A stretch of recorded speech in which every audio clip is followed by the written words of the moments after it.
Meanwhile, Tyson Foods says it will close 2 poultry facilities, one in Virginia, another in Arkansas. Local news, a new facility opens to boost Tyson Foods' automation and robotics efforts in food production. The Tyson Manufacturing Automation Center officially opened in downtown Springdale today. Several meat packing plants have temporarily closed after large outbreaks among their workers, including Tyson Foods. Trump's tariffs have officially backfired, and guess who's paying the price? Tyson Foods, once a meat industry giant in the U.S., just waved goodbye to its plants. Now, not only are consumers seeing higher prices, but over 5,000 employees are out of a job because nothing says winning like the mass layoffs and empty factories. As Tyson closes plants across the country, it's like watching entire communities disappear. Places like Perry, Iowa, and Knoll, Missouri, which were once buzzing with activity, are now ghost towns. But even before those shutdown emails, workers were being drained to the bone. Tyson's plants were notorious for forced overtime, brutal shift rotations, and unsafe conditions that push people past their limits. There was no dignity, just pressure to produce more, faster, no matter the human cost. No warning, no severance, just a cold link to a job training website as their paycheck vanished into thin air. Imagine having worked at the same place for decades, only to have your entire world turned upside down with one click. And it's not just the workers who are suffering.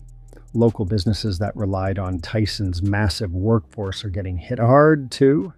What was once a vibrant community is now a shell of its former self, struggling to survive without the jobs that held it all together.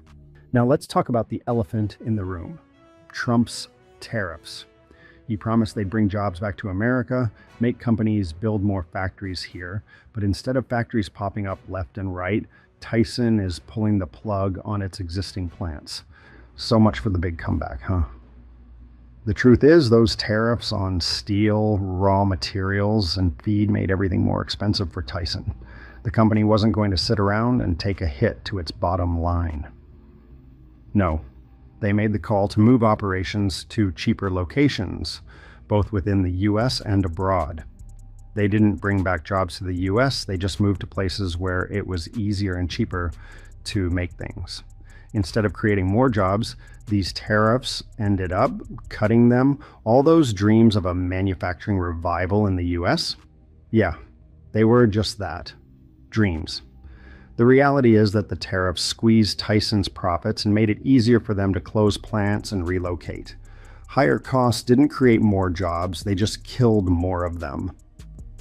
What was supposed to be a masterstroke of economic genius has turned into a bad joke, and it's the workers in small towns like Perry and Knoll who are paying the price. This wasn't about protecting American workers, it was about protecting corporate profits. Tyson gets to keep their margins intact while people who believed in Trump's promises get left in the dust. So, was it protectionism or just a way to line Tyson's pockets while the rest of America gets stuck holding the bag? You already know the answer. Okay, so Tyson has called off 5,000 plus people, but did it stop here? No. In fact, the real fallout is deeper than just losing a paycheck. Families that had depended on Tyson for years were suddenly scrambling to figure out how to survive. The reality of this mass job loss hit hard, especially for those who didn't have enough severance to get by while they looked for new jobs. And let's be honest, finding new work in small towns like Perry, Iowa, and Knoll, Missouri isn't exactly easy. Those towns were built on jobs like these, and when the plants closed, it was like pulling the rug out from under an entire community. And this didn't just affect workers, it's a full-blown cultural crisis. In Perry, a large portion of the workforce was made up of refugees and immigrants. These were people who had come to the U.S. chasing the American dream, only to find themselves facing foreclosure, food insecurity, and total uncertainty. Imagine working your whole life to build a life here, only to see it all crumble overnight. The devastation isn't just in lost jobs, it's in families being pushed into survival mode. The closures didn't stop at just the workers. Local businesses that relied on Tyson's employees for their income were also wiped out. The small diners, local grocery stores, and hardware shops, places that these workers frequented, are now shuttered. It's like watching an entire ecosystem crumble. Without Tyson's workforce, these businesses couldn't stay afloat. Whole towns that were thriving are now ghost towns, with empty streets and for sale signs everywhere. These weren't just workers losing jobs, entire ways of life were being erased in the name of corporate efficiency. It's cold, it's brutal, and it's a direct result of Tyson's push for higher profits. Speaking of profits, let's talk about Tyson's corporate strategy.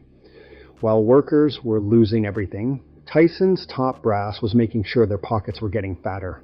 The CEO, Donnie King, took home $12 million in 2024 alone. That's nearly 300 times what the average Tyson worker makes in a year. So, while thousands of people were left out of work, the people at the top were living the high life, all thanks to decisions that prioritize stockholder returns over people's livelihoods. Tyson didn't even try to hide it. As plants closed, they kept expanding overseas to places like China and Thailand, where labor is cheaper. It's a classic case of the rich getting richer, while the working class gets left behind. And let's not forget the lobbying power. Despite laying off thousands, Tyson spent millions of dollars lobbying Congress to secure tax breaks, fight safety regulations, and make sure their profits didn't take a hit. They made sure that the laws were working for them, not for the workers who had spent decades of their lives building the company. Corporate profits were always the priority, even as the people who helped make those profits a reality were thrown to the curb. Tyson's cold corporate escape plan didn't care about the impact on American workers. It was all about keeping their shareholders happy, no matter the cost. When Tyson Foods pulled the rug out from under its workers, it wasn't just the employees feeling the sting. Independent poultry farmers, the very backbone of rural America, got the worst of it. These farmers had been told to invest millions to expand their operations, all at Tyson's request, expecting long-term contracts and steady business. Instead, they were hit with sudden contract cancellations and were left holding the bag. The livestock they had raised? Unsellable. Some were even destroyed. The aftermath was catastrophic. These farmers went from believing they had a secure future to facing bankruptcy. For many, their entire life's work was suddenly worthless. And if that wasn't bad enough, banks, once happy to finance these poultry contracts, quickly pulled back. The financial support that farmers relied on to keep their businesses afloat was suddenly gone. These weren't just some faceless corporations losing out. They were family farms passed down through generations, now on the brink of collapse. In Missouri and Arkansas, many of these family farms are facing foreclosure. The generations of hard work and investment are at risk of being lost forever, all because a corporate giant decided to turn its back. What happens when a company promises support only to pull out at the worst possible moment? The price of that betrayal is more than just dollars. It's the destruction of an entire way of life. The fact is that Trump's tariffs have badly crushed down the businesses. In your opinion, what can be the next? Amazon? Walmart? Meanwhile, the fallout doesn't just hit the farmers. Consumers are paying for it too. Thanks to Trump's tariffs, food manufacturing costs are skyrocketing.